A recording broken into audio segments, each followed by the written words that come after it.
here is, if you were to walk from this place and kind of have one verse of scripture locked in your head, this would be the one. Having a form of godliness, but denying its power. Having a form of godliness, but denying its power. And from such people turn away. Always learning and never able to come to the knowledge of the truth. And he goes on to talk about resisting and disapproving of what's right in corrupt minds and such. So here's Paul, he's speaking from real life experience. Now, here it is. This is not just 2,000 years ago, this is today. So as you sit there and you look through that list and you see those descriptions and you look at what where does that fit in the world today as we live it today? So I wanted to do this. I took some time, I just went through things, pulled out things in picture form to look at this verse in our day. Now, this is what I came up with.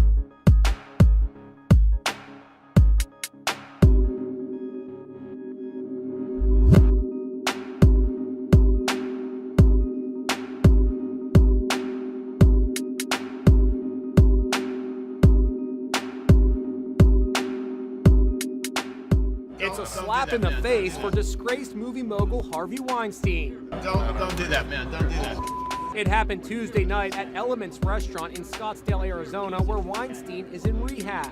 Don't do that, man. Don't do that. A total stranger slapped Weinstein across the face twice with the back of his hand. You can see Weinstein stumbling.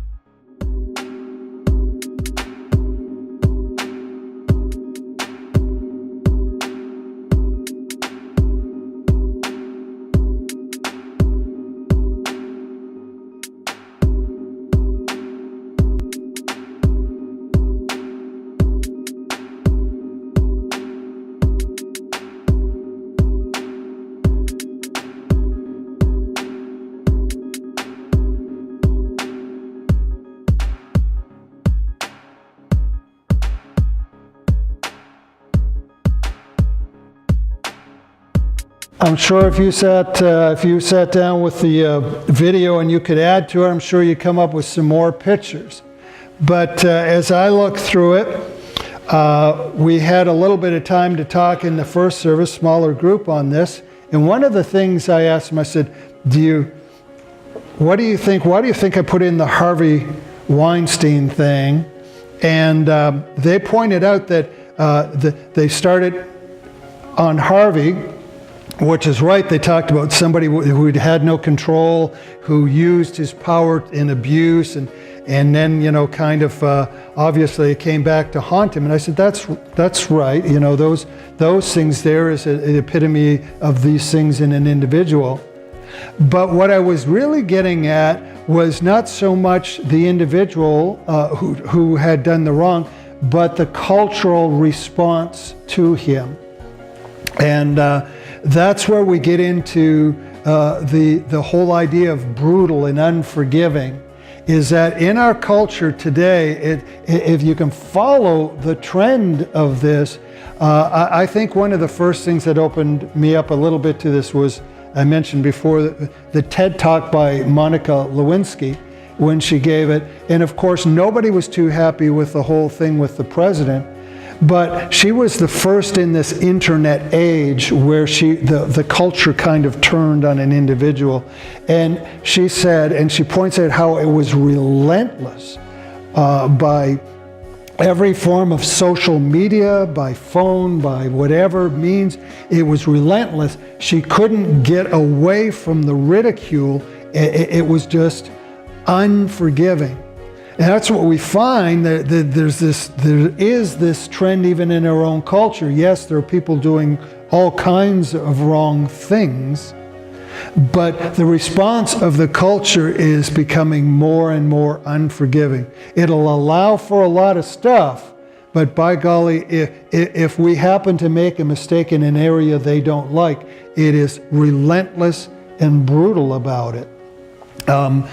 Even, to the point of, we looked at the guy slapping the Harvey's face there, is I wonder how innocent he is. Does he need forgiveness for anything? But when you take yourself from at a distance from God, you become unforgiving, you become headstrong, you become haughty, you become all of these things. Those are natural consequences of distancing yourself from God, even if you try and stay in some sort of moral architecture and all of this. We can turn into those different things. There's a whole lot of scripture talks about us being the very mirror of God, us being the image of God, the mind of God, and that we should be attractive to people. And people should come to us. And yet there are verses like this that say, well, there's a certain type of religion, when you see those people, avoid them. Reject them. Don't get sucked in. If we look at ourselves, are we people that God's saying, you know what, you see those people? Go to those people and learn something. Or are we the ones God would say, see this gang? Avoid them. Which are we? Well, how do we know? It comes down to a real simple part of that verse. What power is in your faith system? What power is in your faith system?